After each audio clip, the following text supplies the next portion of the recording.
There is a moment that doesn't look like strength. No confrontation. No dramatic exit. No long explanation. Just a subtle internal decision. A moment when you stop allowing something, not angrily, not defensively, but decisively. And suddenly, the entire power dynamic changes. Not because the other person changed, but because you did. According to Carl Jung, real power does not come from dominance or control. It comes from where psychic energy is allowed to flow. And boundaries are not walls. They are regulators of energy. If you've ever noticed that the moment you stopped explaining, stopped rescuing, or stopped emotionally negotiating, someone else became unsettled, reactive, or panicked, this video will explain why. Chapter 1. Why boundaries feel unnatural to empaths. Most empaths weren't raised with boundaries. They were raised with responsibilities. Responsibilities for moods. Responsibilities for harmony. Responsibilities for emotional stability that was never theirs to manage. So when empaths hear the word boundary, they don't feel safety. They feel guilt. Because boundaries were unconsciously associated with rejection, coldness, being too much or not enough. Jung understood this deeply. He believed the psyche adapts early to survive its emotional environment. If love was conditional, boundaries felt dangerous. So the empath learned. Connection requires access to me, and that belief shapes every power dynamic that follows. Chapter 2. Power is not what you think it is. Most people think power is force. Jung disagreed. He saw power as psychic leverage, who reacts, who adapts, who carries emotional weight. In unhealthy dynamics, one person reacts, one person explains. One person adjusts, one person absorbs consequences. That person is not weak. They are overinvested. And overinvestment creates imbalance. Boundaries don't remove empathy. They redistribute energy. When energy stops flowing outward automatically, the entire system destabilizes. That's not punishment. That's physics. Chapter 3. Why people resist your boundaries. Here is something important. People don't react to your boundaries because they are cruel. They react because boundaries remove unconscious privileges. Privileges like unlimited emotional access, priority. Without reciprocity, your presence is regulation. Jung would say these reactions reveal a complex, a place where someone relied on your lack of limits to maintain inner balance. So when you place a boundary, they experience anxiety, anger, confusion, panic, not because you are wrong, but because their psyche lost support. This is why guilt often rises when you set a boundary. Guilt is the nervous system adjusting to reclaimed power. Chapter 4. Boundaries and the shadow of the empath. Many empaths believe boundaries mean becoming selfish. Jung would say that belief belongs to the shadow. The shadow is not evil. It is what was never permitted expression. For empaths, the shadow often contains anger, refusal, the capacity to disappoint. When these traits are repressed, they don't disappear. They leak out as resentment, exhaustion, passive self-erasure. Boundaries are not aggression. They are integrated shadow. A conscious no is far healthier than unconscious resentment. And once the shadow is integrated, power dynamics shift automatically, without force. Chapter 5. Why explaining weakens boundaries. One of the most common boundary mistakes empaths make is over-explaining. They believe clarity will make the boundary acceptable. But Jung understood something subtle. The need to explain is often the need to be approved. And boundaries that require approval are not boundaries. They are negotiations.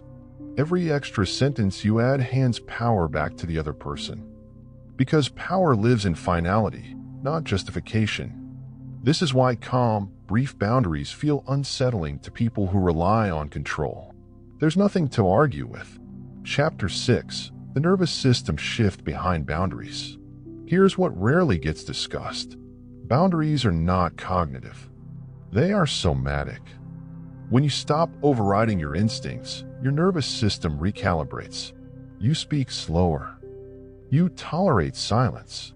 You stop rushing to repair discomfort. Jung believed this is the moment when the self, not the ego, becomes the organizing center of the psyche. And when that happens, power dynamics rewire naturally. Because grounded presence is not manipulable. And if this kind of depth resonates, tell us your story in the comments. Chapter 7. Why Boundaries Trigger Narcissistic Panic. In narcissistic dynamics, boundaries feel catastrophic. Why? Because narcissistic structures rely on external regulation. Your emotional availability was never just connection.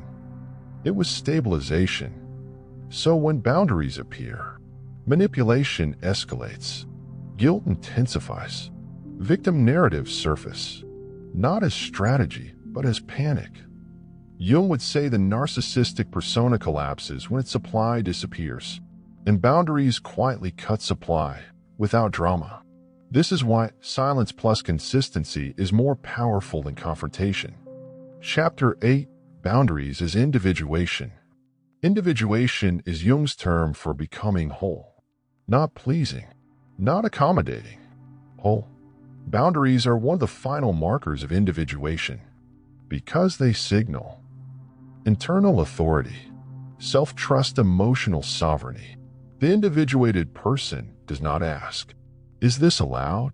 They ask, "Is this aligned?" And that question alone rewires every dynamic. Chapter 9. The moment the dynamic flips. There is a moment, quiet but unmistakable, when the dynamic shifts. You no longer anticipate reactions. You no longer pre-adjust your behavior. You no longer manage emotions that aren't yours. And the other person feels it immediately. They may push harder, withdraw, attempt reconciliation, or disappear. Not because you changed them, but because the old contract expired. Power returns to neutrality, and neutrality is destabilizing to those who relied on imbalance. Chapter 10. Boundaries are not distance, they are clarity. Healthy boundaries do not isolate you. They clarify who can meet you where you are. They reveal who respects limits, who resists accountability, who only stayed when access was unlimited. Jung believed clarity is kindness because it ends illusions, and illusions are what keep people stuck. Chapter 11. Why you feel calmer after setting boundaries. Many empaths notice something unexpected after setting boundaries. Not relief, not excitement, but calm. That calm is your psyche reorganizing. Energy that was leaking outward returns inward. And inward energy creates stability, discernment, quiet confidence. This is not detachment. It is integration. Chapter 12. The final truth about power. Power was never about control. It was about where you abandon yourself. Boundaries close the exit points. They say, "I'm not available for self-erasure." And from that moment forward, every dynamic changes. Not loudly, not aggressively, but permanently. Finally, the boundary that changes everything. The most powerful boundary is not what you say to others. It's what you stop saying to yourself. No more justifying discomfort. No more overriding intuition. No more trading peace for approval. Jung wrote, "The privilege of a lifetime is to become who you truly are." Boundaries are not barriers to love. They are the structure that makes real connection possible. If this felt like recognition rather than instruction, you're already integrating. And that is how power quietly returns. If this resonated, consider subscribing to the Mind Kit. This is a space for depth, healing, and psychological truth without noise. You're not becoming distant. You're becoming whole.